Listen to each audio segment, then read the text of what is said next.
დაობებული სოსისი, მატლების საკვებში გაყინული ხორცი, დაუდგენელი წარმოშობის სპრედი, დამპალი ბოსტნეული და ხილი, ხოჭო ხაჭაპურში.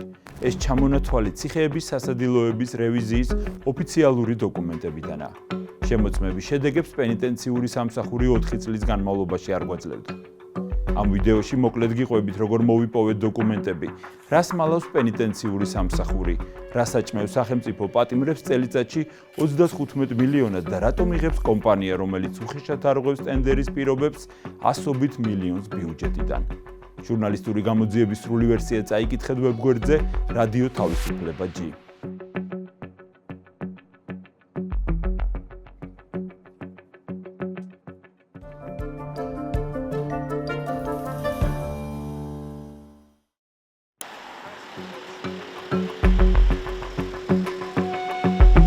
ახლა ექსკლუზიურად მოგიყვებათ რეალურ ამბავს და არა გამოგონილს ციხიდან. სამზარეულო სრულად თანამედროვედ არის აღჭურვილი. ეკოლოგიურად სუფთა პროდუქტებით სასადილოს მომარაგებასა თუ პატიმართა კვებაზე იუსტიციის სამინისტროს კონტრაქტორი კომპანია ზრუნავს. პატიმართა კვება სამჯერადია. ეს რეპორტაჟი იმედში 3 თვის წინ გავიდა. ჟურნალისტი გლდანის მერვე დაწესებულებაზე ლაპარაკობს. ისეთი ხორცი იყო, რომ არის მომნე ზაღლის შეჯამდა რა. ყველაზე ყველაზე უარი მე რაც გადასაგდებია მე მგონი ის მომქონდა ჩემი აზრით და იმიტომ მარტო მედია და ძალიან ბევრი ვერ ჭამდნენ რა ხალხი რა. უყვება რადიო თავისუფლებას 50 წლის კაცი, რომელიც იმედის სიუჟეტის ეთერში გასვლის დროს გლდანის ციხის პატიმარი იყო. მან საპატიმრო ცოტა ხნის წინ დატოვა. ქათმის პარკლები მოდიოდა თავის იმის რა ბუნლების ზარავი ნუ გაუსუფთავებელი და ხანდახან ერთხელად დამპალის მოვიდა. კარაკს გავს რა, არ ვიცი რა ცხიმია და რა ვაფშე რა, არ ვიცი რა არის რა. საშინელი რაღაცაა რა. ანუ სალათები მოდიოდა, მაგრამ ყოველთვის არ იჭმებოდა რა. იყო რამდენიმეჯერ იყო მე ავიღე და გადავყარე რა. კატლეტი ხო მოგონდა, მაგრამ ეს კატლეტი თუ იყო არ ვიცი რა. რატო რა ჭირდა იმ კატლეტს? რაღაცა შეკრული იყო რა ხორცი მოდიოდა მე არ ვიცი რა. რა ხორცი უეწერა და რა ხორცს ხმარობდნენ, მე მგონია ყველაზე რაღაცა ჟილები და რაღაცები აი ნარჩენების და გადაცებული იმიტომ კატლეტს არ გავდა რა. 11,000-ზე მეტ პატიმარს და ციხეების დაახლოებით 1800-მდე თანამშრომელს ციხეების სასადილოებში საჭმელს დღემდე ილი ჯგუფი უმზადებს. ამისთვის კომპანიას ბიუჯეტიდან ყოველ წელს დაახლოებით 35 მილიონ ლარს ურიცხავენ.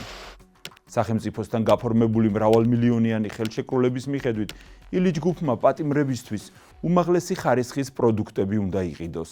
საქონლის ნედლი ხორცი, ახალი რძის პროდუქტები, ნატურალური კარაქი, საღი ბოსტნეული და ხილი. ერთი პატიმრის კვებაზე ილი ჯგუფი ბიუჯეტიდან დღეში დაახლოებით 9 ლარს იღებს, ხოლო პენიტენციური სამსახურის ერთი თანამშრომლის კვებაზე 12-დან 26 ლარამდე. გლდანის ციხის კიდევ ერთი ყოფილი პატიმარი 25 წლის კაცი. ძალიან ყველაფერი ფორმულად იყო გაროჩე, მაგრამ ისეთი არ იჭმებოდა. კატლეტი იყო ხო, რა გეოგური მოდილი ქვასავით იყო. შანსი არ იყო კატლეტი. იყო კარაქი და მაგას ვიძახი ხო, მაგით ორიღებით არა ვარ მაგას რა. აი დაჟე რამე რო შეგიწვა შიგნით გამოგეყენებინა ზეთის პონჩი, მაგ ეგრეს არ ვარგოდა. და რაღაც ცხიმიანი და გაწოვებოდა მე რეკუცე და კაროჩე. პაპაში იყო ხოლმე ძირითადად ეს პატარა ტარაკანი. პაპებში. ვამოწებდით კაროჩე კოვს რო ჭამთ რაღაც რომ მე შეეგეთ ემო იყო რა ძმი. დაჭველი საშნელი არის და რა ვერთ ტარაკანებით ისეთი გოგიწყარი ყოველთვის თქონდა. რადიო თავისუფლებამ მოიპოვა დოკუმენტები, რომლებიც ადასტურებს პატიმრების მონათხრობს.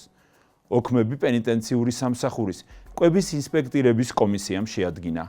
ინსპექტირების მასალებში ასეულობით დარღვევაა აღწერილი.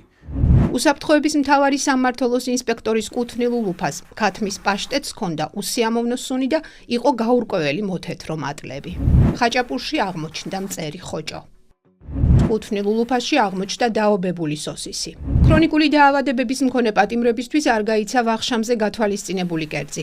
ვერმიშელი მოხარშული ხორცით, ვინაიდან არ იყო შემადგენელი ინგრედიენტი ხორცი. გაიცა მხოლოდ ვერმიშელი. დაავადებული პატიმრებისთვის არ გაიცა ვახშამი მოხარშული ხორცის პუდინგი ბრინჯით. გაიცა მხოლოდ ბრინჯი, ვინაიდან არ იყო ინგრედიენტი ხორცი. მენიუთი გათვალისწინებული კარაქის ნაცვლად გამოყენებული იქნა სპრედი. საზაფხულო ტოლმა საქონლის ხორცით გაიცა ხორცის გარეშე და ჩანაცვლდა სოსისით. უნდა გაცემულიყო საქონლის ხორცის გუბთა, გაიცა სოსისი. უნდა გაცემულიყო მოხარშული საქონლის ხორცი, გაიცა სოსისი. უნდა გაცემულიყო კატლეტი, ჩანაცვლდა სოსისით. კარაქის და არაჟნის ნაცვლად გამოყენებული იქნა ზეთი. აღმოჩენილი დარღვევების გამო პენიტენციურმა სამსახურმა ილიჯ გუფი 35 მილიონით დააჯარიმა. თუმცა კომპანიას მხოლოდ 5 მილიონი აქვს გადახდილი. ისიც საბიუჯეტო დაფინანსებიდან გამოუქვითეს. მიუხედავად ამ და ათეულობით სხვა დარღვევისა, პენიტენციურმა სამსახურმა კომპანიასთან ხელშეკრულება დღემდე არ გაწყვიტა. პირიქით ცოტა ხნის წინ ვადა გაუგრძელა და ამ წლის იანვარში მილიონზე მეტი ლარი ჩაურიცხა.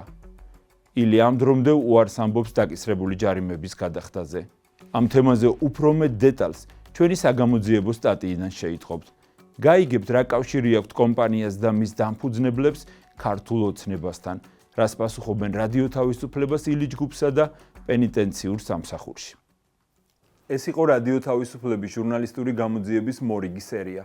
მე გიორგი მგელაძე ვარ. სხვა გამოძიებები შეგიძლიათ ნახოთ აქ და რა თქმა უნდა გამოიწერეთ რადიო თავისუფლების YouTube არხი.